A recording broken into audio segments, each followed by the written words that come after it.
Charles Rosendahl, a giant of the days when aviation was young and huge silver fishes roamed the skies. The Shenandoah, the Akron, the Los Angeles. To those ships, Rosendahl devoted his life.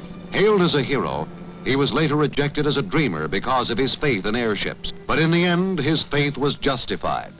The story begins at Annapolis after the First World War.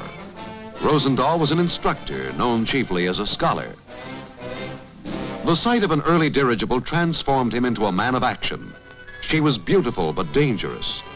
Several of her sister ships had exploded, killing their crews. But Rosendahl volunteered for airship service. He had fallen in love at first sight. As part of his airship training, he observed the construction of the new dirigibles, the Los Angeles and the Shenandoah. A bachelor, he gave to his new love the devotion that other men gave to wives and families. He studied the gases with which dirigibles were inflated. Helium was safe, hydrogen treacherous. By now, Rosendahl was an airship man, body and soul. He rode in balloons to learn airship control and navigation. Then, with training completed, he was ready for service on the Sky Giants. 1924, the German-built Los Angeles was ready for delivery to the United States. Among the Americans who would fly her across the Atlantic Ocean was Charles Rosendahl. It was his first important airship voyage. Majestically, she soared over Europe. Rosendahl was worried, but not for himself. If the Los Angeles went down, the future of airships would crash with her. But she arrived safely at Lakehurst Naval Air Station. The golden age of airships had begun. It was the first coast-to-coast flight by an airship. The first airmail flight across the ocean. A goodwill tour to promote public confidence in dirigibles. Rosendahl was navigation officer of the Shenandoah. That flight was the turning point of his career, but it came at a terrible cost.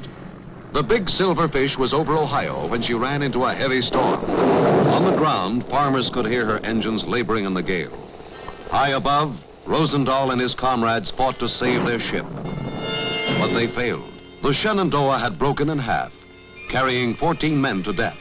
Rosendahl managed to land without injury. He was the senior surviving officer of the disaster.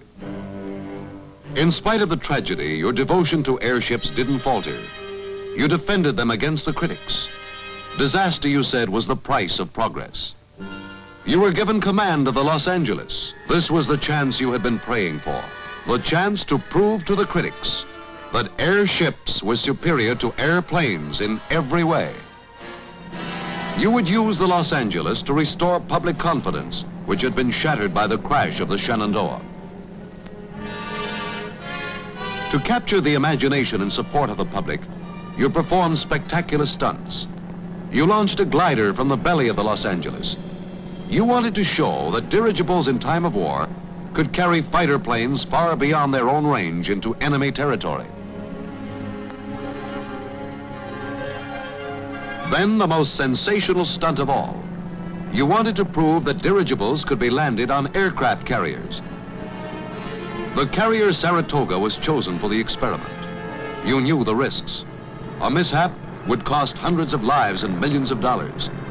But success might bring new appropriations by Congress for the building of more dirigibles. You did it. For the first time, a dirigible had been landed on an aircraft carrier. That operation made you a national hero. Fame meant nothing to you. Your only concern was the future of airships. But there were rumors that the big brass, resenting the publicity you received, would shift you to desk duty.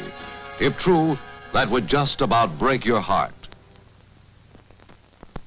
Berlin, 1928. The Graf Zeppelin was about to make her maiden voyage to the United States. Ignoring reports that he was slated for desk duty, Commander Rosendahl went to Germany to take part in the flight. The Graf Zeppelin was the largest and most modern dirigible in the world.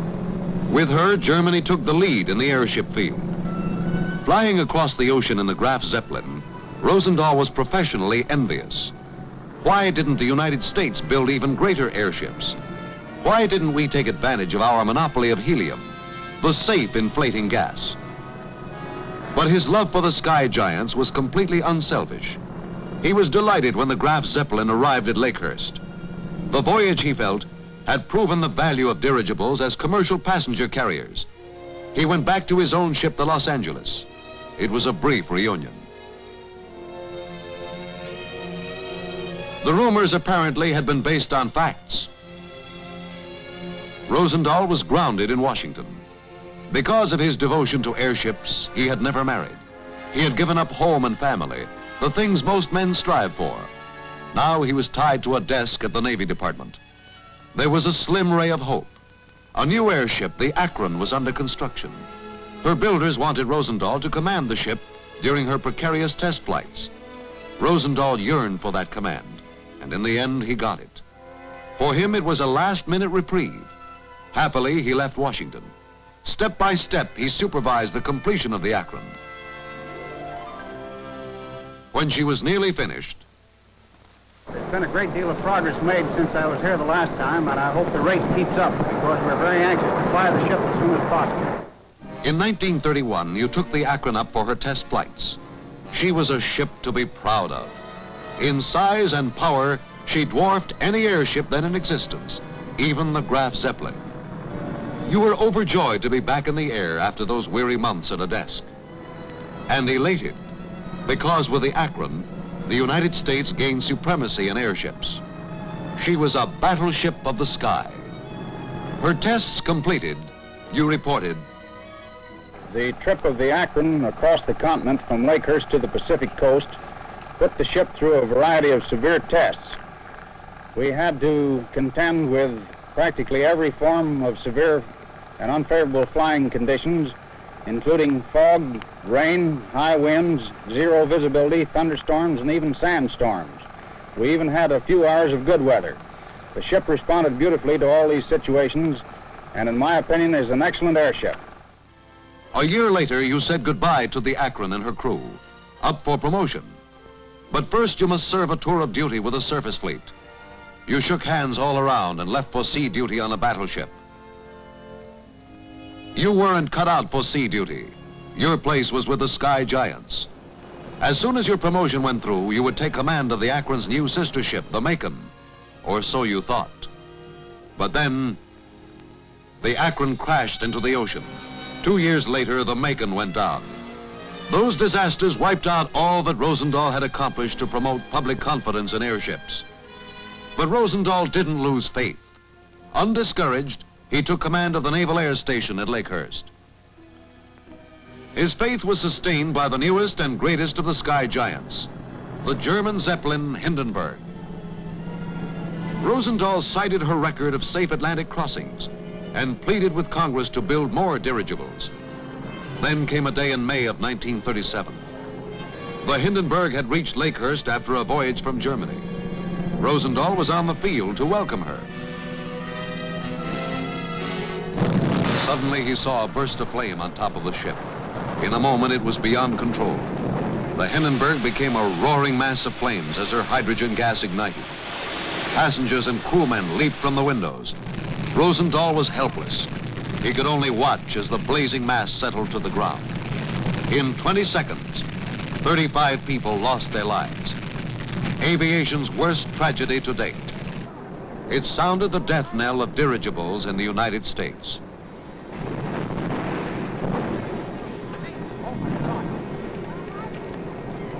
The Los Angeles, last of America's airships, was grounded.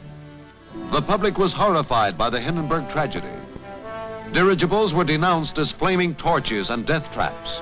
Again, you sprang to the defense of the great silver fishes you loved. You pleaded and argued.